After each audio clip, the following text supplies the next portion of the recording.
সনদের 43 নম্বর ধারা অনুচ্ছেদ অনুযায়ী এবং এই বিষয়তেও কোন দলের কোন প্রকার দ্বিমত বা নতুন ডিসিশন ছাড়া জুলাই সনদে অন্তর্ভুক্ত হয়েছে। সেটি হচ্ছে যে আমাদের সাংবিধানিক 20-2 অনুচ্ছেদ যেটি আছে সেটাকে সংশোধন করে সেখানে সকল প্রকার ক্ষমতা রাষ্ট্রীয় এবং সাংবিধানিক ক্ষমতার অপব্যবহারকে সাংবিধানিক ও আইনগত ক্ষমতার অপব্যবহারকে অবৈধ হিসেবে ঘোষণা করতে হবে এবং সেটা বাস্তবায়নের জন্য পদক্ষেপ গ্রহণ করতে হবে।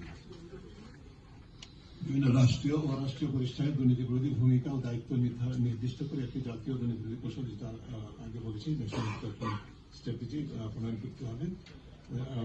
এবং এরপরে যে বিষয়গুলো গুরুত্ব করতে চাই, আপনারা জানেন যে ধারাবাহিকভাবে বাংলাদেশে কালো টাকা বৈধতা করার একটা সুযোগ ছিল, যেটা অন্তর্বর্তীকালীন সরকারের সময় রাখা হয়েছিল। আমাদের সহ আপনাদের সহ সকলের চাপের প্রেক্ষিতে সেটিকে রহিত করা হয়েছে। আমরা এই বিষয়টিকে আর পুনরাবৃত্তি দেখতে চাই না। তার কাজে আমাদের প্রস্তাবনা হচ্ছে, যেটি জুলাই সনদের অন্তর্ভুক্ত প্রস্তাবনার অংশ, সেটি হচ্ছে যে একটা সুনির্দিষ্ট আইন করে কোন প্রকার কালো টাকা বৈধতা সুযোগকে চিরতরে বন্ধ করতে হবে। বিভিন্ন স্তরে ক্ষমতা